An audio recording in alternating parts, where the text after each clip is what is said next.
I pressed my knees together under the pharmacy counter, sweat forming along my hairline despite the building's aggressive air conditioning. 9 hours into my shift without a single break, the pain in my lower abdomen had transformed from discomfort to something that bordered on torture. Each customer who approached the counter received my practice smile, but inside I was counting seconds, breathing through waves of pressure. "Next prescription, please," I called, voice strained as I motioned to the elderly man clutching his paper script. My name tag read Clara, but at that moment, I wasn't sure I even remembered who that person was anymore. When there was finally a lull in the line, I seized my chance. I speed-walked across the pharmacy floor to where Denise stood, her platinum bob swinging as she pretended to review inventory counts. Everyone knew she was just marking time until her next cigarette break. "Denise," I said, keeping my voice professional despite the urgency. "I need to use the restroom. It's been 9 hours." She didn't look up from her clipboard.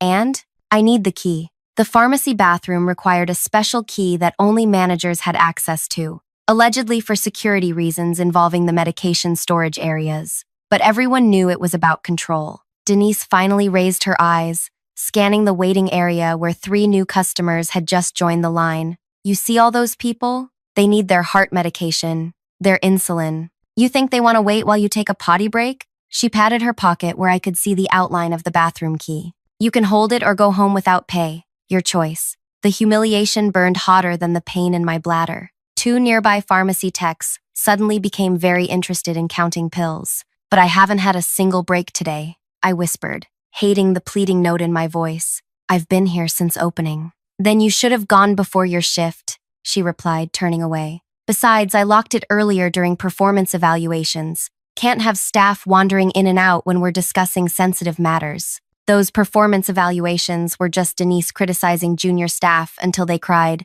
a hobby of hers. I'd been scheduled for mine tomorrow. "This isn't just uncomfortable," I said, lowering my voice. "It's dangerous. I can't concentrate properly on dispensing medications." Denise turned back, eyes narrowing. "Are you suggesting you might make errors with patient prescriptions? That sounds like grounds for immediate dismissal to me." The threat hung there, clear as day. I had rent due next week and barely $200 in savings. "I'll manage," I said, returning to my station. My hands shook slightly as I counted out tablets of lisinopril. 3 years I'd worked under Denise's management, watching her systematically destroy the workplace while building her reputation as a cost-cutting miracle worker. Mandatory overtime without breaks. Safety protocols bypassed to boost numbers. Staff reduced to skeleton crews. All while she collected performance bonuses that funded the luxury car she parked in the reserved space out front, the designer handbags she made sure everyone noticed, the vacation photos she accidentally left on the break room table.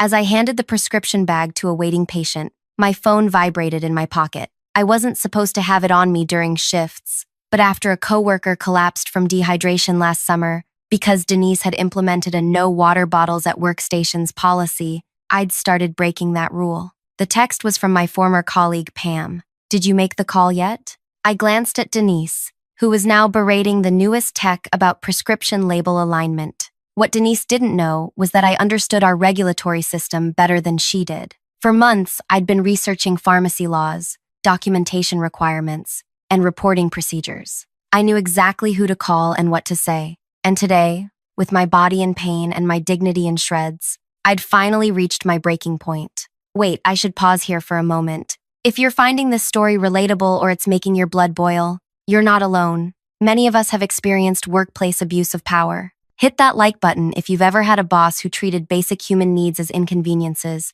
and subscribe to hear more stories about standing up to workplace injustice. Trust me, you'll want to stick around to see how this ends. My name is Clara Bennett, and until 3 months ago, I was a senior pharmacy technician at a major retail pharmacy chain. I'm 29 years old, divorced, with a degree in biology that was supposed to be my stepping stone to pharmacy school before life got complicated. I'm detail-oriented to a fault. I color-code my grocery lists and alphabetize my spice rack. This attention to detail made me excellent at my job, but also meant I noticed every corner Denise cut, every rule she bent, every protocol she ignored. I started at the pharmacy fresh out of college. The job wasn't glamorous, but it was steady, and I took pride in knowing our work directly impacted people's health. My first 2 years under the previous manager, Ted, had been positive. He ran a tight ship, but treated staff with respect. Then corporate restructured, Ted was transferred, and Denise arrived like a hurricane.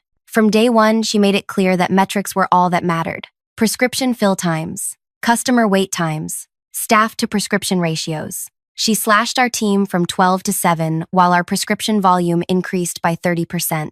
Lunch breaks became luxury items, bathroom visits were treated as personal failings, and anyone who complained found their hours mysteriously reduced the following week. But what troubled me most weren't the labor violations, it was the safety issues. Controlled substance counts that never quite matched up but were adjusted in the system rather than investigated. Prescriptions verified without proper pharmacist review during rush periods. Temperature-sensitive medications left unrefrigerated when the delivery truck arrived during Denise's lunch hour. I documented everything in a small notebook I kept in my locker, not because I planned to be a whistleblower, but because some small, stubborn part of me believed that eventually someone would care. Someone would listen. That belief died the day Jamie collapsed. Jamie was a 22-year-old pharmacy intern working her way through school. During a particularly understaffed Saturday, she'd worked 10 hours without a break, filling prescriptions at a frantic pace under Denise's watchful eye.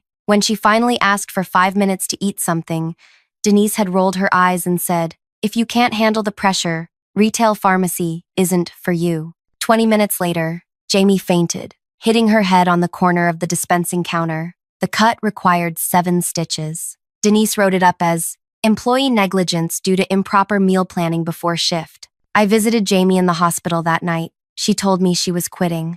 "It's not worth it," she said, her face pale against the white pillows. "No job is worth this." After Jamie left, I started looking into the regulatory requirements for pharmacy operations. I spent evenings researching state pharmacy board regulations, DEA requirements for controlled substances, and OSHA workplace safety standards.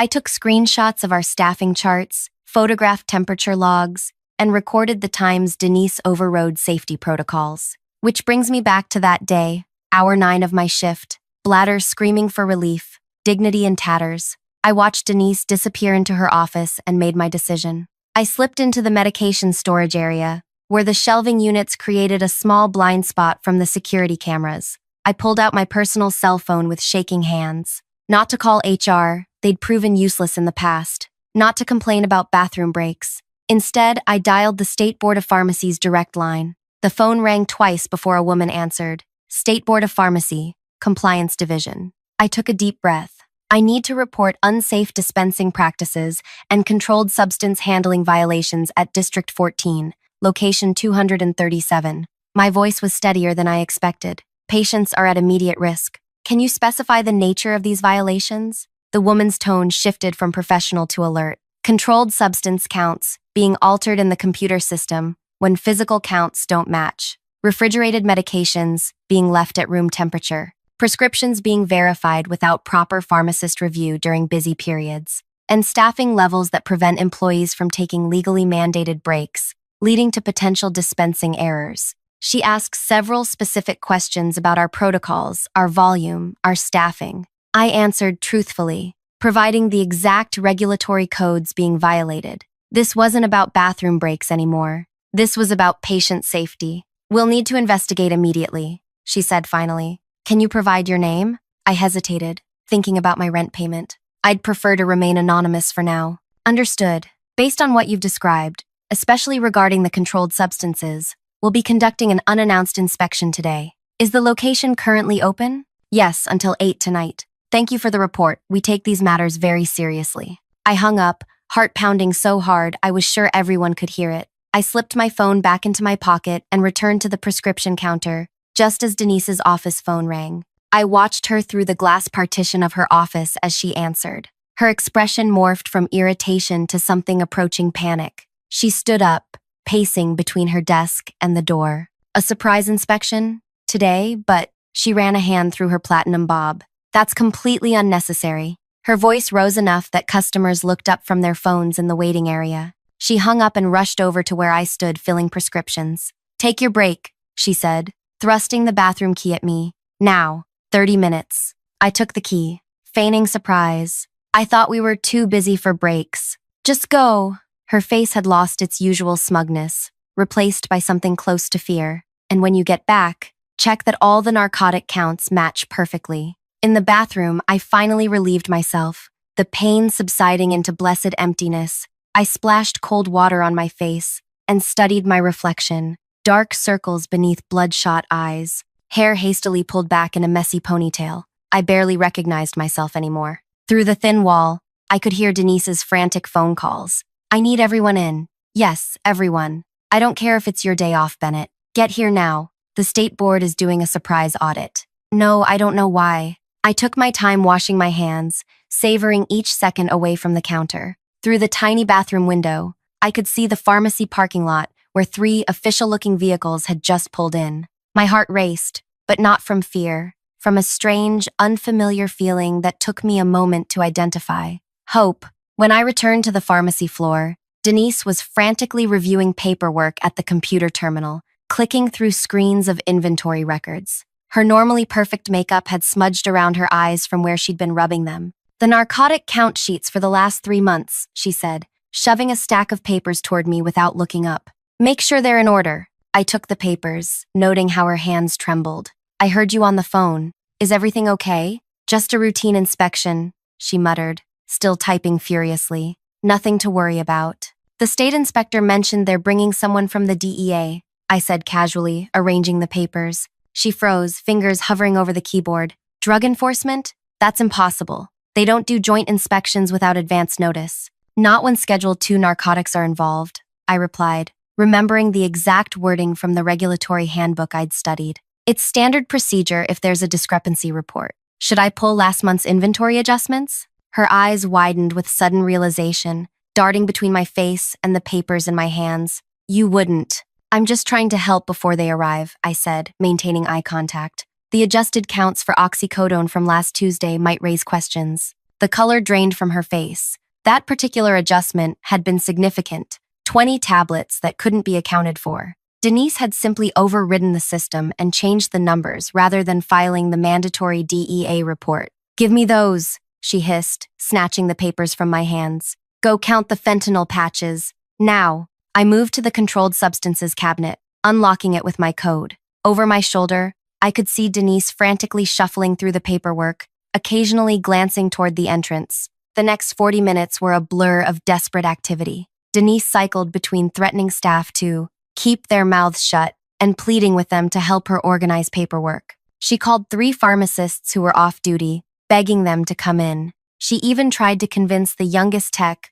Milo, to backdate temperature logs. Just fill in yesterday's readings, she whispered, pushing a clipboard toward him. Corporate forgot to send someone to check the fridges. Milo, a pre-pharmacy student with anxiety issues who usually folded under Denise's pressure, surprised us all by backing away. That's falsifying documents, he said, voice shaking. I could lose my license before I even get it. You don't have a license, Denise snapped. My certification, Milo corrected, and possibly my future. Denise turned to me, desperation clear in her eyes. Clara, you've been here longest. You understand how things work. I certainly do, I replied quietly. The front doors swung open, and 3 people entered, 2 women and 1 man, all in professional attire with official badges. The oldest woman stepped forward. I'm Inspector Clark from the State Board of Pharmacy, she announced, showing her credentials. This is Inspector Rivera, also from the board, and Special Agent Torres from the Drug Enforcement Administration. We're here to conduct an unannounced inspection of this facility. Denise rushed forward, her customer service smile plastered across her face. Of course, we're always happy to cooperate with the board. If you'd just given us notice, I could have prepared. That would defeat the purpose of an unannounced inspection. Inspector Clark interrupted, her expression neutral but firm. We'll need to see your controlled substance records, dispensing logs, temperature records, and staffing schedules for the past 3 months. And we'll need to speak with staff members individually, Inspector Rivera added, her eyes scanning the pharmacy. Of course, Denise said, voice honey, sweet. Though we are quite busy with patients. Patient safety is precisely why we're here, Special Agent Torres said. His voice was quiet but carried authority that made Denise step back slightly. We've received concerning reports about practices that could endanger the public. For the next 3 hours, the inspection team methodically examined every aspect of our pharmacy operations. They interviewed staff separately in Denise's office, examined records, verified controlled substance counts, and observed our working conditions. They noted the staffing chart showing my 9-hour shift without breaks and questioned why only one pharmacist was on duty for a volume that clearly required two.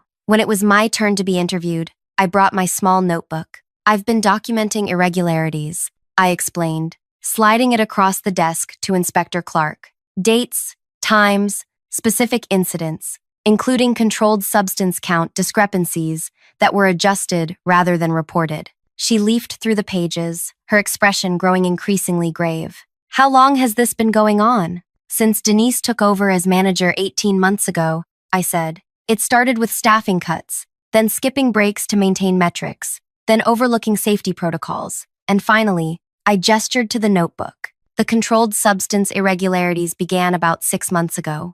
Special Agent Torres leaned forward. "Did you ever directly witness any diversion of controlled substances?" I chose my words carefully. "I never saw medications being removed for personal use, if that's what you're asking. But I did witness multiple instances where counts didn't match and the records were simply adjusted without investigation or DEA notification." "And the working conditions?" Inspector Rivera asked. "The breaks issue? Like, today was my 9th hour without a bathroom break," I said quietly. "Denise locked the employee bathroom and kept the key. She told me I could hold it or go home without pay when I asked to use it." Their expressions told me everything I needed to know. By evening, they had compiled enough evidence to take action. I watched through the pharmacy window as they escorted Denise to the parking lot, speaking in low, serious tones. She glanced back at the pharmacy once, her eyes finding mine through the glass. The look of pure hatred on her face sent a chill down my spine. The district manager arrived shortly after, a harried-looking man named Victor who rarely visited our location.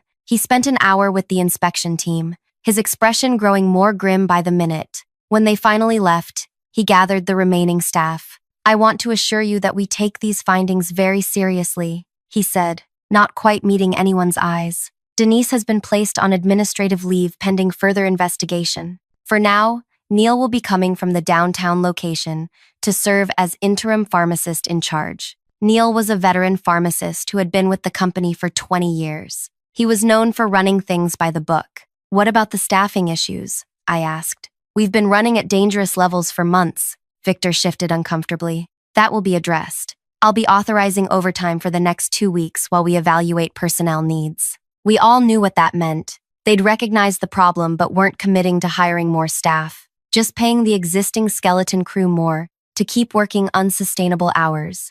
I drove home that night both exhilarated and terrified. I'd finally taken action after months of silent documentation. Denise was facing serious consequences, but I also knew my job might still be at risk. Whistleblowers rarely fared well in corporate America, regardless of protection laws. My apartment felt emptier than usual that evening. I'd moved here after my divorce from Kyle 3 years ago, downsizing from our spacious condo to this one-bedroom unit that still felt temporary, despite my attempts to make it home. The silence pressed in as I heated up leftover pasta and scrolled through messages from concerned coworkers. "What happened after I left?" Milo had texted. "Denise looked ready to murder someone. Is it true the DEA was there?" This from Lena, who worked mornings. I answered their questions vaguely, suddenly aware that anything I put in writing could potentially be used in whatever investigation followed. As I was setting my phone down, it rang, an unknown number. "Hello?" I answered cautiously. "Is this Clara Bennett?" A woman's voice, professional but warm. "Yes, it is. This is Regional Director Kathy Wilson. I'm calling about today's events at your pharmacy location." My stomach dropped. Regional directors didn't personally call staff pharmacists unless something was very wrong or very right. "I understand you provided documentation to the inspectors today," she continued when I didn't immediately respond. "Yes," I said, my voice sounding distant to my own ears. "I felt it was necessary for patient safety." "I've reviewed the preliminary findings," she said. "They're concerning to say the least. I'd like to meet with you tomorrow morning before your shift, if that's possible." Was I being fired? Promoted? I couldn't tell from her tone. "Yes, that would be fine," I managed. "Excellent. My office at regional headquarters, 8 a.m. The security desk will be expecting you." She paused. "And, Clara, thank you for your courage. Not everyone would have done what you did." The call ended, leaving me staring at my phone in confusion. Thank you for your courage. Didn't sound like a prelude to termination, but I'd learned not to trust corporate platitudes. I barely slept that night, rehearsing what I'd say at the meeting, calculating how long my savings would last if I was fired, wondering if I should contact an employment lawyer. By morning, I had dark circles under my eyes that no amount of concealer could hide. Regional headquarters occupied 3 floors of a glass office building downtown. I'd only been there once before, for new hire orientation 3 years ago. The security guard checked my ID, handed me a visitor badge, and directed me to the elevators. 18th floor, he said. Miss Wilson's assistant will meet you. The elevator ride gave me time to second-guess every decision that had led me here. Should I have kept silent longer? Gathered more evidence? Gone to Victor first? But deep down, I knew I'd done the right thing. Patients' health, and possibly lives, had been at risk. The elevator doors opened to a reception area where a young man in a crisp suit waited. Miss Bennett, I'm Paolo, Director Wilson's assistant. She's ready for you. He led me through a maze of cubicles to a corner office with glass walls and a view of the city. Kathy Wilson stood as I entered, extending her hand. She was younger than I'd expected, perhaps early 40s, with a firm handshake and alert eyes that missed nothing. Thank you for coming in, Clara, she said, gesturing to a chair across from her desk. Coffee? No, thank you. My stomach was too knotted to consider caffeine. She sat, folding her hands on her desk. I'll get right to the point. The violations documented at your location are among the most serious I've seen in my 15 years with this company. Falsified records, controlled substance discrepancies, labor violations, safety protocols ignored. I nodded, waiting for the but that would signal my dismissal. Instead, she continued, the state board has already initiated proceedings that could affect Denise's license. The DEA is investigating the controlled substance irregularities, and our own internal audit team is reviewing all records from the location for the past 2 years. I understand, I said, still waiting for the hammer to fall. Kathy studied me for a moment. You've been with us for 3 years, correct? Your performance reviews under the previous manager were exemplary. Ted spoke very highly of you. Ted was an excellent manager, I said carefully. Yes, he was. We should never have transferred him, she sighed. The truth is, Clara, we failed. We failed our patients, our staff, and our professional obligations by allowing these conditions to continue. The question now is how we fix it. She opened a folder on her desk, revealing what looked like an organizational chart. We'd like to offer you the interim manager position at the location, effective immediately. I stared at her, certain I'd misheard. Interim manager? Me? With proper staff levels and adjusted compensation, of course. Kathy continued, pushing a document toward me. This outlines the terms. We'd add 2 full-time technicians and another pharmacist immediately. Your base salary would increase by 30%, with quarterly performance bonuses. I glanced down at the figures and nearly gasped. The compensation was almost double what I currently made. I don't understand, I managed. I'm not even a pharmacist. I'm just a senior tech. You're a senior tech who demonstrated extraordinary commitment to patient safety and professional ethics, Kathy corrected. You recognized serious problems, documented them meticulously, and took action when necessary, despite personal risk. Those are exactly the qualities we need in leadership. She leaned forward. The pharmacist in charge would handle all clinical duties, of course. You'd oversee operations, staffing, and compliance. We'll pair you with Neil until we find a permanent replacement and provide management training. My mind raced through the possibilities and problems. What about the staff? They might resent me after what happened with Denise. From what I understand, most of them were victims of her management style as well, Kathy said.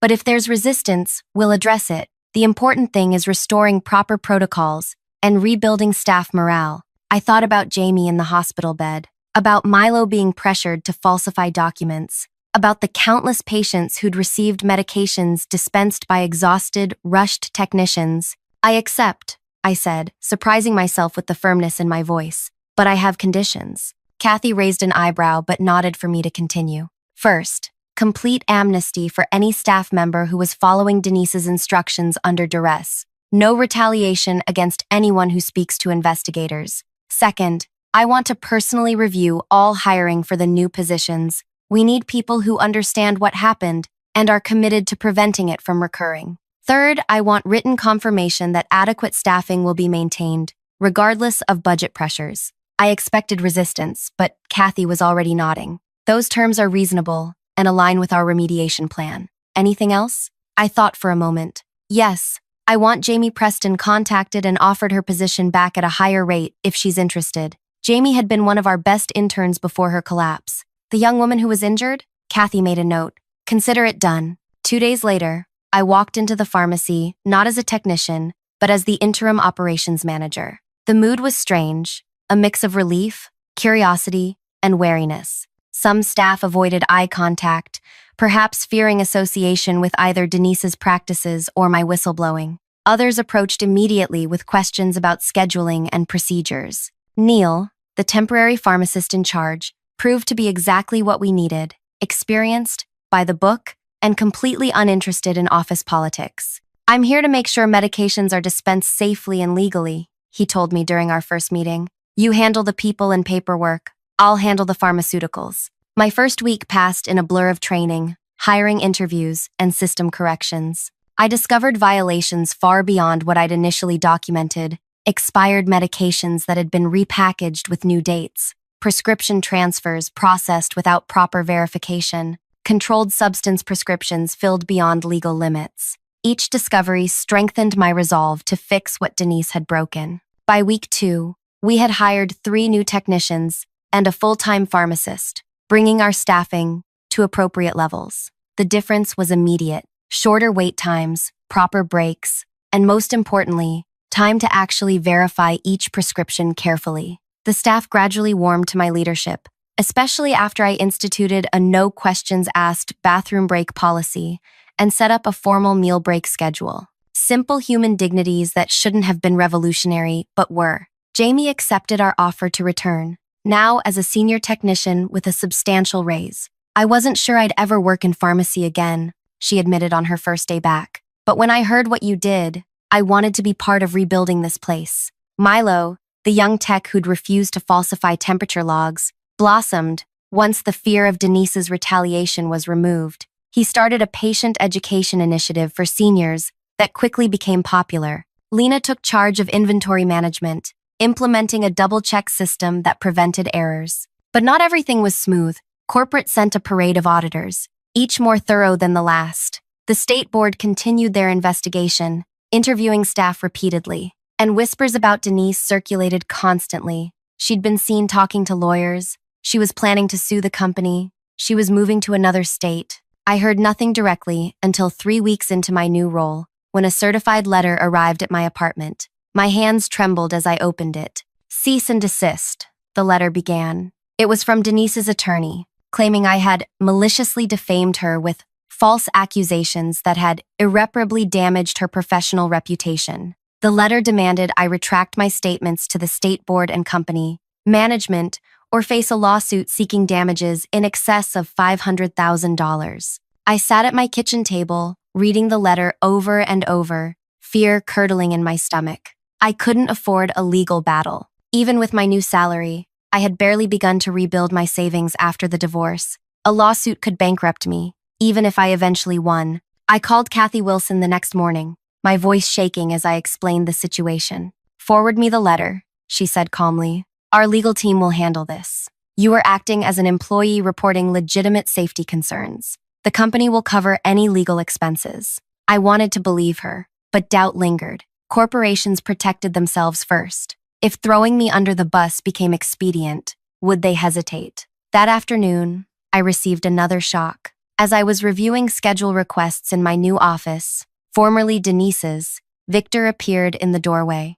"We need to talk," he said, closing the door behind him. His expression was grim. "The DEA investigation has expanded. They're looking at all controlled substance handling for the past 2 years. That seems appropriate," I replied cautiously. "They've requested all employee records, including yours." He lowered his voice. "Clara, did Denise ever ask you to adjust controlled substance counts?" The question hit me like a physical blow. "Are you asking if I participated in falsifying DEA records?" "I'm trying to understand the scope of the problem," he said, not meeting my eyes. "Denise is claiming that staff regularly made counting errors that she had to correct, that any adjustments were due to staff incompetence, not deliberate falsification." She was trying to shift blame to the technicians. To me, check the system logs, I said, my voice steadier than I felt. Every adjustment has a timestamp and login ID. You'll find that Denise made the changes herself, usually after hours when no one else was present, and there was never any documentation of investigation into the discrepancies,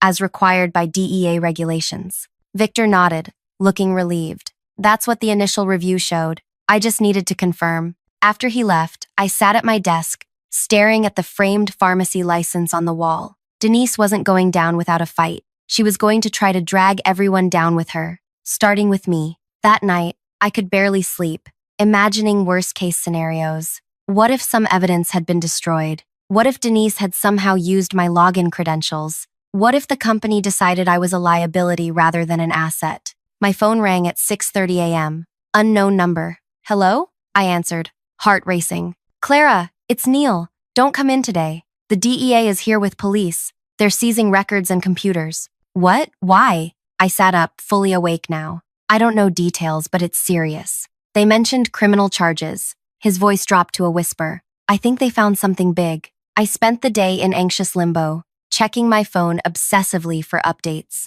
Around noon, Kathy called. The DEA found evidence that controlled substances were being diverted through your pharmacy, she said without preamble. Significant quantities of oxycodone and fentanyl patches. Over the past 18 months, my blood ran cold. How? Prescriptions were being entered for fake patients, dispensed, and then voided from the system. The medications never reached actual patients. That's why the counts never matched, I whispered. The pieces were falling into place. That's why Denise was adjusting the inventory instead of reporting discrepancies. Exactly. The DEA believes the drugs were being sold illegally. Kathy paused. Denise was taken into custody this morning. The news should have brought relief, but instead, a new anxiety bloomed. What about the rest of us? Could we be implicated? The evidence points clearly to Denise working alone, possibly with outside accomplices. The system adjustments were all made under her login, during hours when she was alone in the pharmacy. Kathy's voice softened.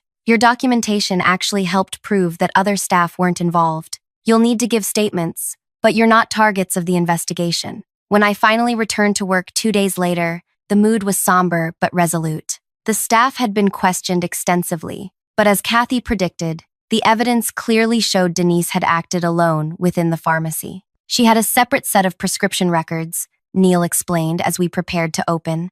She'd enter legitimate-looking prescriptions during busy periods when no one would notice, process them through insurance, then later void them from the system and adjust the inventory to match. The drugs never went to real patients. But where did they go? Jamie asked. Neil shook his head. The DEA isn't sharing details, but rumors say she was working with someone outside who sold them. The street value would be hundreds of thousands of dollars. The revelation stunned me. I'd suspected Denise of cutting corners for corporate bonuses, of bullying staff, even of dangerous negligence, but not of being the center of a drug distribution ring. It explained her designer handbags, her luxury car, her expensive vacations. It explained why she'd been so desperate to prevent an inspection. In the weeks that followed, we rebuilt the pharmacy's systems and reputation. New safety protocols were implemented. Double verification was required for all controlled substances. Staff were trained to recognize and report suspicious patterns. Most importantly, the culture changed from fear to collaboration. 3 months after the inspection that had changed everything, I received another certified letter. This one was from the State Board of Pharmacy, requesting my presence at Denise's license revocation hearing. I would need to testify about what I'd witnessed. The thought of facing Denise again filled me with dread. Despite her criminal charges, despite everything we now knew about her operation, some part of me still feared her, the part that remembered being denied basic human dignity, being threatened with my livelihood, being treated as disposable. The night before the hearing, I stood in front of my bathroom mirror, rehearsing what I would say. The woman staring back at me looked different from the exhausted, intimidated technician who had finally reached her breaking point months ago. My posture was straighter, my eyes were clear, my voice was steady. I was no longer just surviving, I was thriving. The next morning, I walked into the hearing room with my documentation in hand and the weight of responsibility on my shoulders. This testimony wasn't just about Denise's punishment, it was about protecting future patients from someone who had violated her professional oath in the most dangerous ways. As I took my seat at the witness table, I saw Denise for the first time since the day of the inspection. She sat with her attorney, her once perfect platinum bob now growing out, showing dark roots, her designer clothes replaced by a conservative suit that couldn't hide how much weight she'd lost. But her eyes, they still burned with the same cold fury when they met mine. I took a deep breath and opened my notebook, ready to speak my truth. The hearing room fell silent as the board chairperson called me to testify.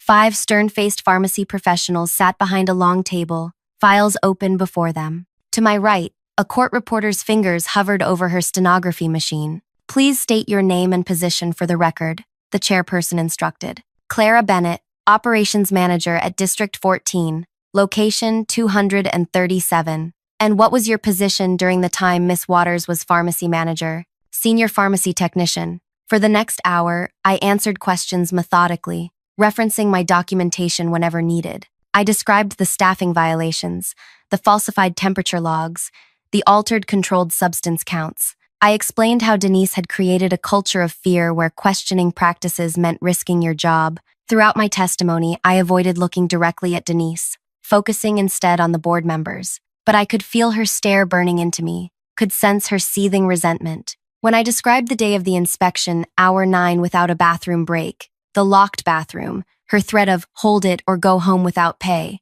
several board members visibly recoiled. "And you believe these working conditions contributed to medication errors?" one board member asked. "I know they did," I replied firmly. When staff are physically uncomfortable, denied basic needs, and rushing to meet impossible metrics, mistakes happen. I documented 17 near-miss errors in my final month working under Miss Waters. Near-miss meaning the errors were caught before reaching patients? Most were caught, not all. I swallowed hard. A patient received double-strength warfarin because the verification was rushed. They were hospitalized with bleeding complications. A murmur ran through the room. Denise's attorney scribbled furiously. When I finished, Denise's attorney stood for cross-examination. He was sleek and confident, with an expensive suit and practiced smile. "Miss Bennett, isn't it true that you reported these alleged violations only after being disciplined for poor performance?" "No," I replied. "I was never disciplined for performance issues."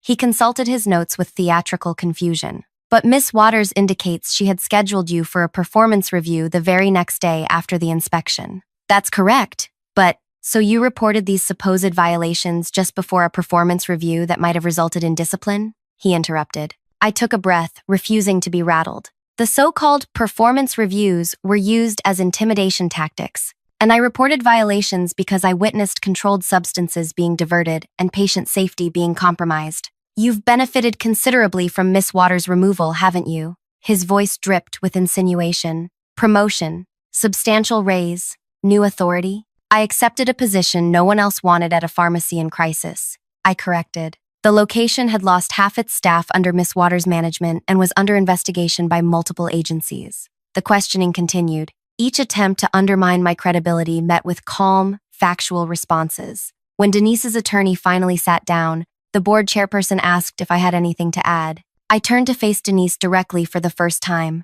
I didn't report violations for personal gain or out of spite. I reported them because patients were at risk and because my colleagues were suffering. Miss Waters created conditions where basic human dignity was denied in service of metrics and profits, some legitimate, some criminal. Pharmacy isn't just about pills and prescriptions. It's about trust. Patients trust us with their health, often their lives. Miss Waters betrayed that trust systematically and deliberately. Denise's face remained impassive, but her hands gripped the table edge so tightly her knuckles whitened. The board deliberated for less than 30 minutes before returning their decision. License revocation, effective immediately, with no possibility of reinstatement for at least 5 years. The chairperson read out the extensive violations, concluding with the statement that Denise's actions represented the most serious breach of professional ethics this board has encountered in recent memory. As the hearing concluded, I gathered my documents, a strange numbness replacing the anxiety I'd felt earlier. It was over. Not just the hearing, but the entire chapter. In the hallway outside, I heard footsteps behind me and turned to find Denise approaching, her attorney trying unsuccessfully to hold her back. "Are you happy now?" she hissed, voice low enough that only I could hear. You've destroyed everything I built. I met her gaze steadily. You destroyed it yourself, Denise. One violated regulation, one mistreated employee, one diverted pill at a time. You have no idea what you've done. Her voice trembled with rage. The criminal case is not my concern. I finished for her. My concern was, and remains, the safety of our patients and the well-being of our staff. Her attorney finally pulled her away, whispering urgently in her ear. I watched them leave, feeling not triumph, but a quiet certainty that justice had been served. 6 months later, our pharmacy was recognized by corporate as having the highest patient satisfaction scores and lowest error rates in the region. Our staff turnover had dropped to nearly zero. Jamie was accepted to pharmacy school with glowing recommendations. Milo's patient education program was being implemented company-wide. And Denise? She pleaded guilty to multiple federal charges of drug diversion and fraud. The sentencing is next month, with prosecutors recommending substantial prison time. As for me, I declined the offer of permanent manager, choosing instead to return to school part-time to finish my pharmacy degree,